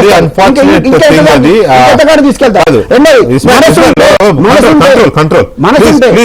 ఎందుకంటే ఆవిడ దేవుడి మీద ప్రమాణం చేయడం ఇంకా మాట్లాడతారు కాదనట్లేదు సార్. అదే ఎందుకు మాట్లాడతారు? ఇక్కడ విషయాలు ఎలా ఉంటాయి అంటే ఏంటి? ఒక్క నిమిషం ఉండండి మీరు. ఇక్కడ విషయాలు ఎలా ఉంటాయంటే, ఆవిడ దేవుడి మీద ప్రమాణం చేశారు, పిల్లల మీద ప్రమాణం చేశారు, అంత మాత్రాన ఎవరు మాట్లాడొద్దు, సామాన్యుడు అర్థం చేసుకుంటున్నారు. అలా కుదరదండి. రాజకీయాలు ఆవిడ సింపతి ఆర్గ్యుమెంట్ చేయడం వల్ల ప్రయోజనం లేదు. చాలా మందికి దుఃఖం ఉంటుంది, పెయిన్ ఆవేదన ఉంటుంది, చాలా మందికి ఏడుపు వస్తుంది, కన్నీళ్ళు వస్తాయి. అంత మాత్రాన ఎవరు ఇంకా ఇంకేం బారాకుని మాఫ్ అన్నట్టు పోదు కదా. పోతుందా? ఎట్లా పోతుంది? ఇప్పుడు కవిత గారు కనుక ఈ 1 year అయిందేమో ఈ గొడవంతా మొదలై 1.5 year మ్యాక్సిమం, రైట్? ఈ 1.5 yearలో ఆమె కొంచెం తిరగబడము, కొంతమందిని ప్రశ్నించడము, వీటితోటి ఆమెను సస్పెండ్ చేసినారు. సస్పెండ్ చేసినాక ఆమె రాజీనామా చేసినారు. ఆ రాజీనామా ఆమోదించకపోవడంతో ఇవాళ ఈ సీన్ చూసాం మనం ఈ 1.5 yearలోనే. కానీ ఇవాళ ఆవిడ మాట్లాడిన మాటలు ఎప్పటి నుంచి? ఆల్మోస్ట్ ఉద్యమం స్టార్ట్ అయిన తొలినాళ్ల నుంచి మాట్లాడినారు. బతుకమ్మ మొదటి నుంచి చెప్తున్నాం, ఈ సంవత్సరం నుంచి చెప్తున్నారా అంటున్నా నేను. కానీ ఇవాళ మాట్లాడిన విషయాలు ఏనాటివి? ఉద్యమం తొలినాళ్ల నాటివి, ప్రభుత్వం ఉన్న 9 ఏళ్ళు, ఇన్ని సంవత్సరాల్లో జరిగిన అరాచకాలన్నీ ఆవిడ ఇప్పుడు మాట్లాడుతున్నారు. Please let me let me say, ఆ అరాచకాలు, వాళ్ళు పడిన మాటలు, వాళ్ళు చేసిన వ్యవహారాలన్నీ ఇప్పుడు మాట్లాడుతున్నారు. ఆమె సస్పెండ్ చేసి ఉండకపోతే, ఒకవేళ కుటుంబంలో పార్టీలో విభేదాలు వచ్చి ఉండకపోతే ఇవన్నీ బయటకు వచ్చేవా? సింపుల్ క్వశ్చన్, ఇవన్నీ బయటకు వచ్చేవా? ప్రశ్న అడుగుతున్నా. నాకు తెలిసి బహుశా ఇప్పటివరకు మీడియాలో ఎవరు మాట్లాడలేదు, నేను చాలా సూటిగా అడుగుతా ఉన్నా. అక్క ఇప్పటివరకు పడినటువంటి ఆవేదనకు సంబంధించి కానీ ఆమె చెప్పిన విషయాల్ని పదే పదే ఎవరికైతే లేఖ రాసినారో, ఎవరికైతే ఇంటికి వెళ్ళి చెప్పినారో, ఏ పెద్ద మనిషి అయితే ఈ విషయాల్ని చూడనట్టు వినట్టున్నాడు, ఆ పెద్ద మనిషి సమాధానం చెప్పమనండి. నేను చెప్తున్నా, అడుగుతున్నా ఇవాళ ఇది అబద్ధాలంటే చెప్పమనండి. ఎందుకు చెప్తున్నామంటే, అరే ప్రతిసారి ఆమె మీద ఆరోపణలు చేయడం, లేదంటే నువ్వు ఇంతవరకు ఎందుకు చెప్పలేదు అనడం, ఇంటి పంచాయతీ తీసుకొని బజార్లో వేయడం, వేయకుండా చేసిన తప్ప అంటే ఏ రోజుకి ఆ రోజు మీకు రాసిన లేఖను బజార్లో అరే ఎవరిని కాపాడడానికండి? ఈ ప్రాంతం కోసం ఒక యుద్ధం జరిగింది, చాలా మంది అమరులు ప్రాణాలు కోల్పోయినారు. ఇది పరువుకు సంబంధించిన అంశం మన ప్రాంతానికి. ఇది ఇంటి పంచాయతీ కాదు, వాళ్ళు వ్యక్తిగతంగా లాభ పొందడానికి కాదు, వ్యక్తిగతంగా వాళ్ళకు కోటను నిర్మించుకోవడానికి కాదు, ఇట్లా కఠిన బిల్డింగ్ కూలిపోవడానికి కాదు, ఇక్కడ ప్రజాధనం దుర్వినియోగం చేయడానికి కాదు, రాజకీయాలంటే వాళ్ళ వ్యక్తిగత స్వార్థాల కోసం వాడడానికి కాదు. రైట్. ఒక చిన్న బ్రేక్ తర్వాత వెంకట్ గారి ఒపీనియన్ తీసుకోవాలి. ఎందుకంటే బీఆర్ఎస్ పార్టీలో గెలిచిన ఎమ్మెల్యేలు కొంతమంది కాంగ్రెస్ పార్టీలో చేరారు కాబట్టి వాళ్ళని డిస్క్వాలిఫై చేయాలని కోర్టులో కేసులు వేస్తున్నారు. స్పీకర్కి ఎన్నో కంప్లైంట్లు ఇస్తున్నారు బీఆర్ఎస్ పార్టీ నాయకులు. కాంగ్రెస్ పార్టీ మీద, రేవంత్ రెడ్డి గారి మీద విపరీతమైన విమర్శలు చేస్తున్నారు. కవిత గారి విషయంలో ఎందుకు ఆ రకమైన ఫాలో అప్ చేయలేదు మరి అనేది. సార్ ఒక్కటే నిమిషం సార్, ఇప్పుడు అక్కడనేమో వాళ్ళు రాజీనామాలు చేయకుండా పదవిలో కొనసాగుతున్నారు కాబట్టి వాళ్ళ మీద చర్యలు తీసుకోమని అన్నాం. వీళ్ళేమో రాజీనామా చేసింది కాబట్టి రాజీనామా యాక్సెప్ట్ చేయాలి. రాజీనామాని యాక్సెప్ట్ చేయలేదు కదా, చేస్తే ఇష్యూ లేదు, చేయలేదు కాబట్టి మీరు ఫాలో అప్ చేయాల్సిన అవసరం ఉంది. ఒకవేళ మీకు ఆమెను సస్పెండ్ చేసేంత కసి, కోపం, విద్వేషం ఆమె మీద ఉంటే, అది నిజమే అయితే అది నిజమే అయితే మీరు ఖచ్చితంగా ఫాలో అప్ చేసి ఉండాలి. యాక్సెప్ట్ చేయలేదు, ఇంకా చేయండి, మేము కూడా కంప్లైంట్ ఇస్తున్నాము అని అడిగి ఉండాలి. వెంకట్ గారు, ఇప్పుడు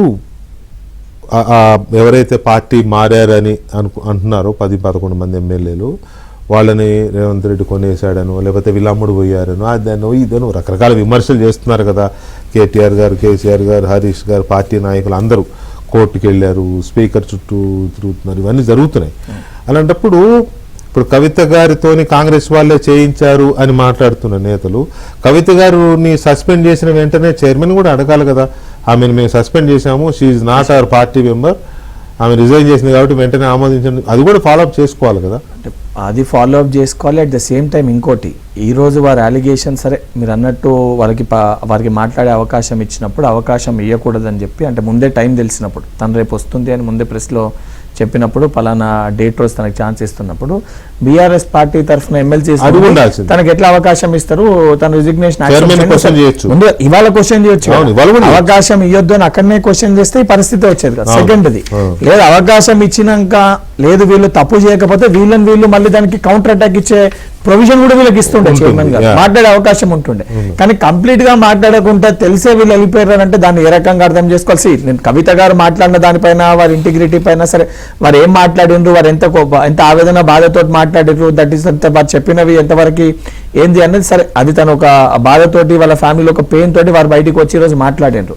సరే ఉన్నదానికి తను ఒక భావోద్వేగంతో, సరే ఒక కైండ్ ఆఫ్, సరే నేను దాన్ని ఏమనుకుంటే that's also kind of protest, అంటే వారికి ఉన్న ఒక బాధని, జరిగిన విషయాల్ని తను కూడా దాంట్లో భాగస్వామి కాదని ఇవాళ చెప్పిన దాంట్లో క్లియర్ గా ఒకటి చెప్పింది. బీఆర్ఎస్ పార్టీ తప్పు చేసేదంటే నేను దాంట్లో ఉన్నా కాబట్టి నేను కూడా భాగం అని చెప్పి నన్ను అంటారు అని చెప్పి ఏదో కోట్ చేసి ఒక ఆర్టికల్ ఏదో కోట్ చేసి నేను తప్పు చేయనప్పుడు నేను భాగస్వామిని కాదు, తప్పు చేసిన వాళ్ళే భాగస్వామి అవుతారని తను క్లియర్ గా కోట్ చేసింది.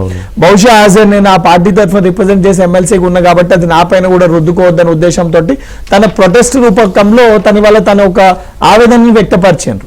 ఇంకోటి వ్యక్తపరిచినప్పుడు సరే అది తను ముందు చేసిందా తర్వాత చేసిందా మరి 9 ఏళ్ళు ఎందుకు చేయలేదు అవన్నీ సరే సెకండరీ. ఎందుకంటే తెలంగాణ సంస్కృతి సాంప్రదాయాలు కానీ ఉమ్మడి ఆంధ్రప్రదేశ్ లో కానీ మనం ఆడవారిని ఏది మాట్లాడినా కూడా గౌరవిస్తాం. సరే వారి రోజు మాట్లాడుతున్న సందర్భంలో కూడా సగటు సోదరి ఒక అక్క ఆ రకంగా బాధపడుతున్నప్పుడు సరే ఏ కుటుంబంలోనే సమస్య వచ్చినప్పుడు మాకు కూడా మేము ఉండే అక్కడ అంటే ప్రత్యక్షంలో మేము కూడా కౌన్సిల్లో ఉన్నప్పుడు మాకు కూడా అయ్యో పాపము అనే ఆ ఫీల్ అందరికి కూడా ఎవరికైనా కూడా అనిపిస్తుంది. సరే చైర్మన్ గారు అదే సందర్భంలో మాట్లాడినప్పుడు ఆ భావోద్వేగంలో అట్లా డెసిషన్ తీసుకొద్దామని వారు కూడా ఒక మాట చెప్పడం జరిగింది. అంటే తను మాట్లాడుతున్నప్పుడు ఎమోషనల్ గా తను మాట్లాడినప్పుడు ఇక్కడ పాయింట్ ఏంటంటే ఇక్కడే వస్తుంది అసలు పాయింట్. ఇప్పుడు రచనారెడ్డి గారు ఆమె నేను చూపించాను చదివి వినిపించాను కదా resignation letter, single letter I'm resigning to my seat అనే సింపుల్ దీంట్లో ఇచ్చారు ఫార్మాట్. నిజానికి ఆ ఫార్మాట్ ప్రకారం అయితే వెరీ నెక్స్ట్ మినిట్ చైర్మన్ గారు దాన్ని యాక్సెప్ట్ చేసిందాల్సింది చేయలేదు. సెప్టెంబర్ 3వ తేదీ నుంచి ఇవాళ జనవరి 5 అంటే అక్టోబర్ నవంబర్ జనవరి డిసెంబర్ 5 నెల ఇది 4 కంప్లీటెడ్. సో చేయలేదు. ఇవాళ కూడా ఆమె ఇవాళ మాట్లాడే అవకాశం ఇచ్చి ఆమె అంతా మాట్లాడిన తర్వాత చైర్మన్ గారు see here with due respects I'm not questioning honourable chairman council. కాకపోతే ఇవాళ కూడా ఆమెకి అవకాశం ఇచ్చి ఆమె అంతా పర్సనల్ థింగ్స్ ఆమె పర్సనల్ వ్యవహారాలే మాట్లాడినారు తప్ప పార్టీ వ్యవహారాలు కుటుంబ వ్యవహారాలు మాట్లాడినారు most of the things right. మాట్లాడిన తర్వాత ఆయన ఏమంటారు, భావోద్వేగాలు మాట్లాడుతున్నారు మీరు రాజీనామా చేయొద్దు అంటారు.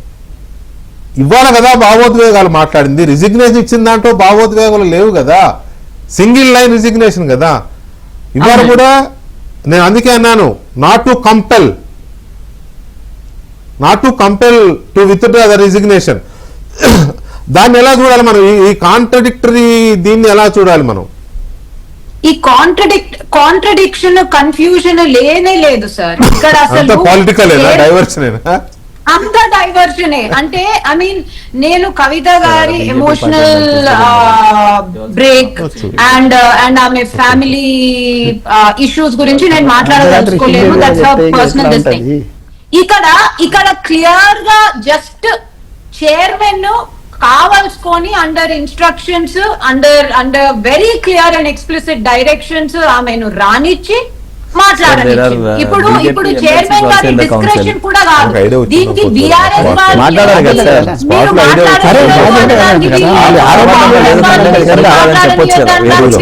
బీజేపీ వాళ్ళు కూడా వీల్లేదు.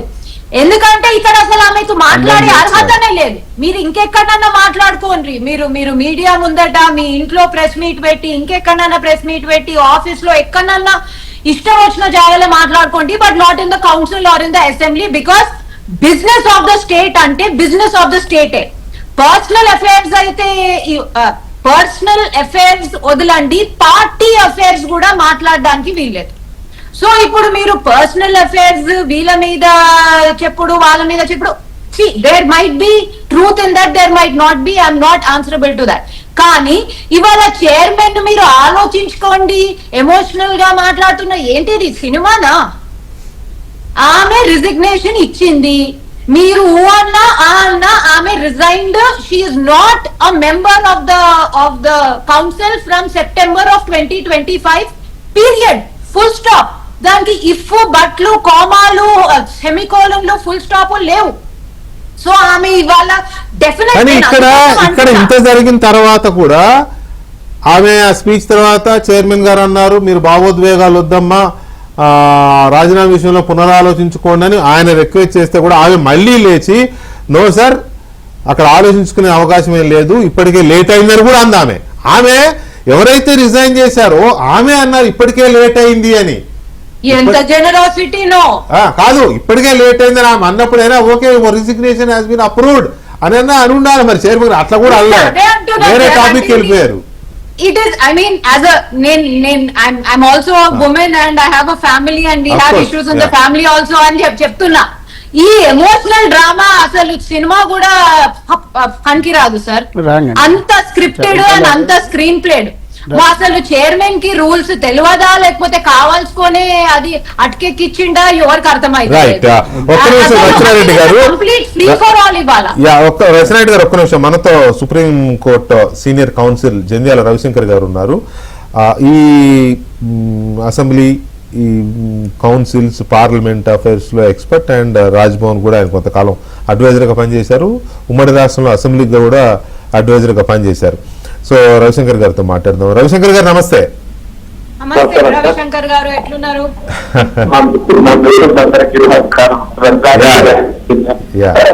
రవిశంకర్ గారు, ఇవాళ కౌన్సిల్లో జరిగిన ఇది మీ దృష్టిలో ఉండే ఉంటుంది.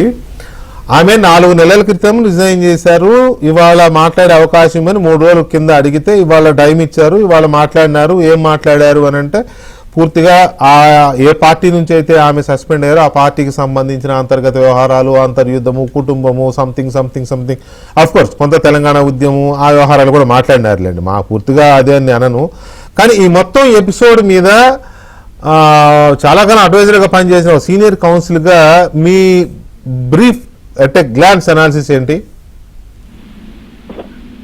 అంటే లిటరల్ గా మాట్లాడాలంటే ఇప్పుడు రిజిగ్నేషన్ అనేది ఒకసారి ఇచ్చిన తర్వాత అసెంబ్లీ కానీ కౌన్సిల్ కానీ దాన్ని ఆపి పెట్టుకోవడం అనేది కరెక్ట్ కాదు.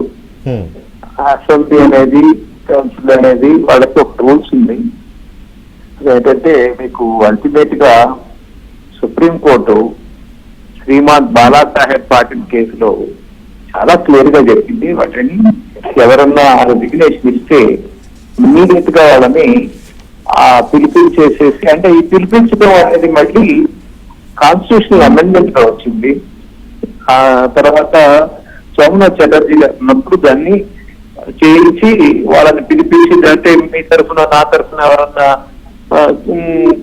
కొరియర్ లోనో లేకపోతే మెయిల్ లోనో పెట్టేసి మళ్ళీ థర్డ్ పర్సన్ పంపించి చేయించచ్చు అనే ఉద్దేశంతో పిలిచి మాట్లాడాలని ఒక సిద్ధాంతం పెట్టుకున్నారు. అది కూడా 1 వీక్ ఉంది కదా, అంతే. ఎక్కువ రోజులు కూడా కాదు. అసలు రిజైన్ చేసేస్తాను అని, నేను బయటకు వెళ్ళిపోతాను అని ఒక మెంబర్ అనుకున్నప్పుడు అతని ప్రెరాగేటివ్ అది. అతను నేను వెళ్ళిపోతాను స్వామి అంటే మీరు వెళ్ళడానికి వెళ్ళి కూర్చోబెట్టడం అనేది అది కరెక్ట్ కాదు. ఇక్కడ నంబర్ 1 అది బాలాసాహెబ్ దాంట్లో చాలా సీరియస్ గా కన్సిడర్ చేశారు. 7-8 పాయింట్స్ పెట్టారు. ఆ పాయింట్స్ లో ఏదైనా ఎక్కడొక్కడ ఫిక్స్ అవుతుందని. రెండోది ఏంటంటే హౌస్ లోకి నేను రిజైన్ చేశాను అన్న తర్వాత హౌస్ లోకి రావటం, అది మీరు సెక్రటేరియట్ లోనూ చైర్మన్ గారి చేంబర్ కో స్పీకర్ గారి చేంబర్ కో వెళ్ళి మీరు అడగాల్సింది సెక్రటేరియట్ లెవెల్లో అదేం చేశారు అని. కాకపోతే అప్పుడు మీ శ్రీమాన్ బాలాసాహెబ్ పాటిల్ కేసు వేసుకుని హైకోర్టులో కనుక వేసుకుంటే రచనారెడ్డి గారు 5 నిమిషాల్లో వాళ్ళకి రిజిగ్నేషన్ చేసేయాలి అని చెప్పి రచనారెడ్డి ఇమీడియట్ గా ఇప్పించగలుగుతాం. ఎందుకంటే ఆ జడ్జిమెంట్ సరిపోతుంది, అసలు ఏమీ మిగతా కూడా అక్కర్లే. అటువంటి స్టేజ్ లో వీరు కోర్టుకు వెళ్ళకపోవటం, అంతమంది లాయర్లు ఉన్నారు, వాళ్ళని ఎవరితో కన్సల్ట్ చేయకపోవటం, వెళ్ళకపోగా అక్కడికి వెళ్ళిన తర్వాత రచనారెడ్డి గారు తెలుసు మామూలుగా మేము నువ్వు కంటెంప్ట్ లో అంత కంటెంప్ట్ చేశాను క్షమించండి, కంటెంప్ట్ అయింది క్షమించండి అంటే మేము రాయాల్సింది ఏంటంటే కంటెంప్ట్ అయింది క్షమించండి అని రాయకుండా నేను ఫ్యాక్ట్స్ ని చెప్పి జస్టిఫై చేయడానికి రాసి ఒక పారాగ్రాఫ్ కంటెంప్ట్ అయింది క్షమించండి అంటే నీకు ఇంటెన్షనే లేదు అని చెప్పి మళ్ళీ నన్ను కంటెంప్ట్ లో ఇచ్చేస్తారు. కాబట్టి నువ్వు ఎక్స్ప్లెయిన్ చేసుకోకూడదు. నీ తప్పు నువ్వు ఎక్స్ప్లెయిన్ చేసుకోకుండా నువ్వు కంటెంప్ట్ ని క్షమించండి, నేను తప్పు చేశాను, పొరపాటు అయిపోయింది అని 3 లెక్కలు రాస్తే అయిపోతుంది. ఇక్కడ కూడా అంతే, ఆ సింగిల్ లైన్ రిజిగ్నేషన్ ఆర్డర్, దాన్ని ఇంతవరకు చేయించుకోలేకపోవటం అనేది ఒక యాంగిల్ అయితే, చెయ్యకపోవటం అనేది కూడా మళ్ళీ ఇంకొక యాంగిల్. ఆ పోగా ఈ మూడోది ఏంటంటే, ఇప్పుడు ఇంతకు ముందు నేను చెప్పిన ఎగ్జాంపుల్ ప్రకారము దాన్ని మీరు ఎక్స్చేంజ్ చేసుకుని అయినా కూడా కంటెంప్ట్ క్షమించండి అని చెప్పినట్టు గంట సేపు ఇది నా రిజిగ్నేషన్ ఎందుకు చేస్తున్నానో అని చెప్పి ఎక్స్ప్లెయిన్ చేస్తే, అది it gives an impression that నేను రిజైన్ చేయదలుచుకోలేదు, నా రిజిగ్నేషన్ యాక్సెప్ట్ చెయ్యకండి అని చెప్పినట్టు. ఎందుకంటే అంత చెప్పారు అంటే, అంతసేపు ఎక్స్ప్లెనేషన్ ఇచ్చారు అంటే, ఆటోమేటిక్ గా ఎక్స్ప్లెనేషన్ ఇచ్చారు అంటే అక్కడ చైర్మన్ గారు కానీ స్పీకర్ గారు కానీ ఈయన రెసిగ్నేషన్ అవంతటా ఆమెగా ఇవ్వలేదు, ఈ వేరే కారణాల వల్ల ఇచ్చింది అనే దాన్ని చేసేస్తారు. ఒక క్వశ్చన్ రవి, ఇవాళ ఆమె స్పీచ్ ని బేస్ చేసుకుని, అఫ్ కోర్స్ ఆమె ఆ రోజున సెప్టెంబర్ 3 ఇచ్చిన రిజిగ్నేషన్ సింగిల్ లైన్ తో ఇచ్చినా కూడా, ఆమె ఇచ్చినా ఎవరితోనో పంపిన పక్కన పెడితే, ఇవాళ ఆవిడ మాట్లాడిన మాటలను బట్టి అయితే ఆమె రాజీనామాని ఆమోదించే అవకాశం ఉంటుందా అసలు? ఎక్స్ప్లెనేషన్ ఇచ్చారండి, అంత ఎక్స్ప్లెనేషన్ ఇవ్వకూడదు. భావోద్వేగాలతో చేసినట్టే అర్థమవుతుంది కదా, సో యాక్సెప్ట్ చేయకూడదు కదా. చేయకూడదు, భావోద్వేగాలతో ఉన్నప్పుడు చేయకూడదు. తర్వాత నువ్వు అవన్నీ ఎక్స్ప్లెయిన్ చేస్తే చేయకూడదు. ఎక్స్ప్లెయిన్ ఎందుకు చేస్తున్నావో చెప్పాల్సి వస్తుంది. ఎక్స్ప్లెయిన్ చేస్తేనే వేరే వాళ్ళ ద్వారా, ఇప్పుడు మనం ఏం చెప్పకుండా నాకేం సంబంధం లేదు సార్ రిజైన్ తీసుకోవాలని పర్మిషన్ ఇవ్వండి అంటే ప్లేన్ గా చేసినట్టు. అట్లా కాకుండా మా అన్న కొట్టాడు, మా అమ్మ కొట్టింది, నువ్వు నీ పోస్ట్ తీసేస్తే నా భార్యకి ఇచ్చుకుంటాను అన్నాడు, ఇవన్నీ చెప్పారు అనుకోండి, అంటే ఇట్ ఈస్ నాట్ వాలంటరీ. అది వాలంటరీ కానప్పుడు అది ఆటోమేటిక్ గా రిజెక్ట్ చేయాలి. సుఖేంద్ర రెడ్డి గారికి ఇప్పుడు no other go, he has to reject her resignation. Right, Ravi garu, thank you very much for your clarification. Thank you. So ఇక మనం ఫైనల్ దీనికి వస్తే ఇస్మాయిల్ గారు, ఏంటి పార్టీ పెట్టబోతున్నాను కూడా బయటకు వచ్చి మళ్ళీ మీడియాతో చెప్పినారు కదా, ఎప్పుడు లాంచ్ అయ్యే అవకాశం ఉంది పార్టీ, దాని రూపం ఎలా ఉండే అవకాశం ఉంది, అంటే రూపం ఇన్ ద సెన్స్ పేరు ఇటువంటివి? తప్పకుండా అన్న, ఇవాళ ఈ తెలంగాణ తెచ్చుకున్న వాళ్ళంగా, ఈ తెలంగాణ వస్తే ఏం జరుగుతుంది ఏం ఆశించిన వాళ్ళంగా తప్పకుండా ఆ బాధ్యతను భుజాన వేసుకునేది కవితక్క, దాంట్లో ఏం అనుమానం లేదు. రేపు మీరు పెట్టబోయే పార్టీ పేరులోనైనా తెలంగాణ ఉంటుందా? తప్పకుండా ఇంకా దానికి సంబంధించిన రాష్ట్ర కమిటీ సమావేశం ఉన్నది. దాంట్లో మా కార్యకర్తల అభిప్రాయాలు తెలుసుకుంటే, ఇప్పుడు ప్రజల అభిప్రాయాలు కూడా తెలుసుకొని వస్తా ఉన్నాం. మెజారిటీ ప్రజల అభిప్రాయాలు తెలుసుకున్నాం. తప్పకుండా మెజారిటీ ప్రజలు పార్టీ పెట్టమనే అనూహ్యమైన స్పందన ఉంది, మీరే చూస్తున్నారు. తప్పకుండా గ్రామాల్లో అనూహ్యమైన స్పందన ఉంది. మేము రాత్రి తెల్లవారుజాము నిన్న కూడా సూర్యాపేటలో జనంబాట కంప్లీట్ చేసుకొని తెల్లవారుజామున వచ్చినాము. ప్రతి చోట కూడా అనూహ్యమైన స్పందన ఉంది, ప్రజల నుంచి ఉంది, సామాన్య ప్రజల నుంచి ఉంది, ఉద్యమకారుల నుంచి బలమైనటువంటి ఆకాంక్ష ఉన్నది. ఇవాళ దగాబడి పార్టీ వాళ్ళు ఎక్కువ మీ వెనుక బీఆర్ఎస్ సొంత ఒక్క నిమిషం, బీఆర్ఎస్ ఉంది, ఏ పార్టీ నుంచి అయితే ఆమె సస్పెండ్ చేయబడ్డారో, మీ భాషలో చెప్పండి అవమానించబడ్డారో కదా, ఆ పార్టీ వాళ్ళు ఉంటారు గ్రామాల్లోకి వెళ్ళినప్పుడు, కాంగ్రెస్ వాళ్ళు ఉంటారు ఇప్పుడు అధికారంలో ఉన్న వాళ్ళు, బీజేపీ వాళ్ళు ఉంటారు అధికారంలో ఉన్నప్పుడు. సో ఏ పార్టీల వాళ్ళు ఎక్కువగా ఆకర్షితులు అవుతున్నారు? మొత్తంగా ఈ రాష్ట్రంలో దగాపడినటువంటి వర్గము, విస్మరించబడినటువంటి వర్గము, తర్వాత ఏదైతే రాజ్యాంగపరంగా హక్కుల్ని పొందలేకపోయినటువంటి వర్గము, ప్రజాస్వామ్యాన్ని అపహాస్యం చేస్తుంటే చూసి సహించలేని వర్గం ఏదైతుందో ఆ వర్గం ప్రజలు బలంగా మా వెనుక ఉన్నారు. ముఖ్యంగా యువత బలంగా ఉన్నది, మహిళలు కవితకను బాగా విశ్వసిస్తూ ఉన్నారు. ఎందుకు ఈ మాట చెప్తున్నానంటే, ఇవాళ మొత్తం రాష్ట్ర రాజకీయాలను గమనించి చూసినా, ఇవాళ పరిణామాలను చూసినా ఒక ఏకైక ఆశాకిరణంలాగా కవితక్క మాత్రమే కనపడతా ఉన్నారు. 10 ఏళ్ల అధికారం ఇచ్చినటువంటి బీఆర్ఎస్ పార్టీకి ఊరికనే ఇవ్వలేదు, ఆత్మగౌరవానికి జరిగిపోయింది. ఎస్, ఇప్పుడు కూడా ఈ 2 ఏళ్ల పాలన కూడా చూసినారు. ఇంకెంతకాలం ఇట్లా ఉండాలనే కొత్తగా కొత్త శక్తి, కొత్త నెత్తురు నెక్కించి ఖచ్చితంగా కొత్త పందాలు రాజకీయ పార్టీ డెఫినెట్ గా ఒక కొత్త ఫోర్స్ వస్తున్నప్పుడు ఆ ఫోర్స్ ని అట్రాక్ట్ అయ్యే వాళ్ళు ఉంటారు, డెఫినెట్గా ఆ ఫోర్స్తో కలిసి వెళ్ళాలనుకునే ఉంటారు. అలాగే బుద్ధిజీవులు కొంతమంది ఉంటారు. వాళ్ళు ఏం ఆలోచిస్తారంటే వెంకట్ గారు, ఇందాక నేను అడిగిన క్వశ్చనే, 10 ఏళ్ళు మీరు అధికారంలో ఉన్నప్పుడు మీరు అక్కడే ఉన్నారు కదా, ఇప్పుడు చెప్తున్నవి అప్పుడు ఎందుకు రాలేదని అడిగే వాళ్ళు కూడా ఉంటారు, అడగపోయినా ఆలోచించే వాళ్ళు కూడా ఉంటారు. సో ఇప్పుడు కవిత గారు పార్టీ పెడితే ఎలా ఉండే అవకాశం ఉంది పొలిటికల్ సినారియో?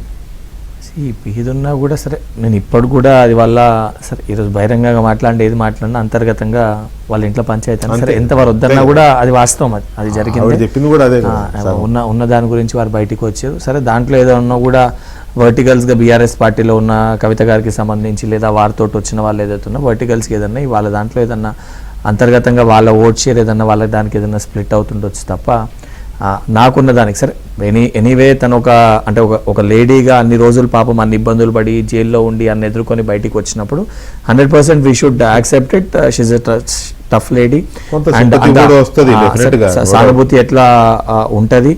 సరే ఎంత ఉన్నప్పుడు కూడా అట్ ద సేమ్ టైం జనాలు ఇవి కూడా ఆలోచిస్తారు. సరే ఇన్ని చేసినప్పుడు మరి అప్పుడు ఎందుకు ఆపలేదు, అప్పుడు ఎందుకు అడ్డుకోలేదు, అప్పుడు ఎందుకు ఇవన్నీ బయట పెట్టలేదు, ఇప్పుడు రాజకీయం కోసమే కదా మరి వ్యక్తిగత లాభం కోసం కూడా ఆలోచించాల్సిన పరిస్థితి ఏర్పడుతుంది. సో అన్ని కోణంలో ఆలోచించి ప్రజలు ఏం నిర్ణయిస్తారు అనేది ఆమె కూడా ఆలోచించాల్సిన అవసరం కూడా ఆలోచించాల్సి వస్తుంది. అవన్నీ కూడా ప్రశ్నలు రేపు పొద్దున ప్రజలకు వస్తాయి. రచనారెడ్డి గారు ఒక మాట, ఆమె ఇవాళ హౌస్ లో మాట్లాడుతూ ఒక మాట అన్నారు, ప్రాంతీయ పార్టీ అంటే ఏముంటుంది సార్ అధ్యక్ష, నాయకుడు, ఆ నాయకుడు అంటే ఒక రాజకీయ పార్టీ అంటే ఒక నాయకుడు. ఇప్పుడు రేపు ఆమె కూడా పార్టీ పెడతారు అంటే ఆమె ఒక్కరే ఉంటారా? ఈ చాలా పెద్ద క్వశ్చన్, అది చాలా పెద్ద మాట. ఆవిడ తెలిసి మాట్లాడినా తెలియకుండా నేను అనను, కానీ అలా ఎలా అన్నారు? ఒక పార్టీ అంటే ఒక నాయకుడు అనే ఒక వ్యక్తి, దాన్ని ఏమంటారు, నియంతృత్వం కాదు కదా, వ్యక్తి స్వామ్యం కాదు కదా. అది తెలుగుదేశమా, బీజేపీ ఆఫ్ కోర్స్ పక్కన కాదనుకోండి, బీఆర్ఎస్ఆ, డిఎంకేనా, ఇంకోటి